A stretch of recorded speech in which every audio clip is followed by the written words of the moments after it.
only 4 a.m. alarm. The world's first alarm clock could only wake you up at 4 a.m. and that was on purpose.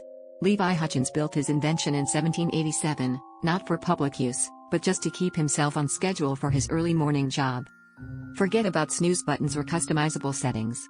Hutchins' clock was literally hardwired to ring at just one time, every single day. If you wanted to wake up later, or earlier? Too bad.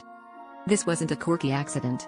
Hutchins believed that 4 a.m. was the perfect time to start his day, and he designed his clock so strictly that nobody else could change it. The idea of a personal alarm for the masses didn't even cross his mind.